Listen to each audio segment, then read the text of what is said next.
When you think about this particular Hollywood star, what you really think about now is him selling coffee machines, coffee pods, that sort of thing. You don't necessarily remember, do you, all the major movies that he starred in, because as he pointed out, even when you're a man in your 50s, the roles tend to dry up a little bit. You can't be the leading man anymore, the romantic lead, so of course you have to do new things, move into the world of directing, etc.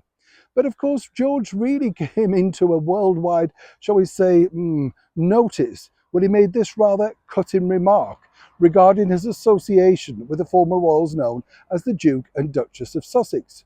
You see, if you cast your mind back, he, as well, the rest of the world, were very stunned to see them appearing at the royal wedding, way back at St. George's Chapel in the very heart of Windsor.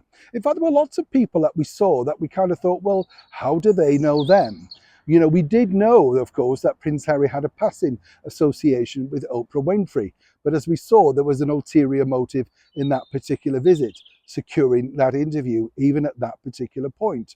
But it was George really that got a lot of the crowd going. As I stood there that day, and he and his beautiful wife Amal came down, and yeah, she looked fabulous in the canary yellow outfit, and everybody thought, well, perhaps they know Prince Harry. No.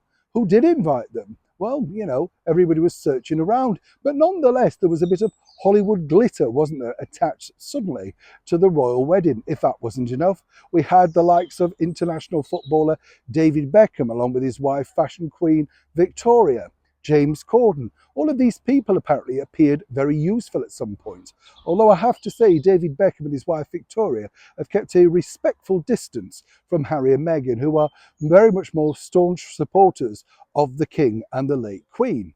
But it was this remark, wasn't it, by George Clooney when they said to him, well, how do you know they're a happy couple? And he said, we don't. We just got invited. And as I told you before on this channel, what's interesting with Hollywood stars is they just simply will turn up, you know, because it's great PR.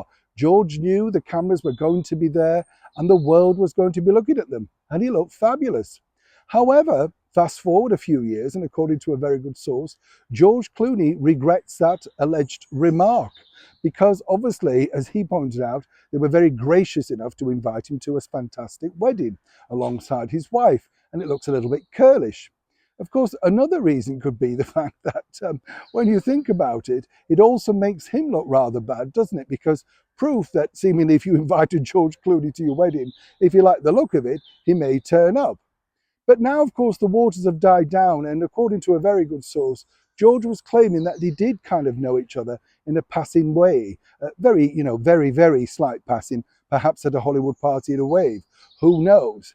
But for now, you can see how this has played out, not necessarily in the positive.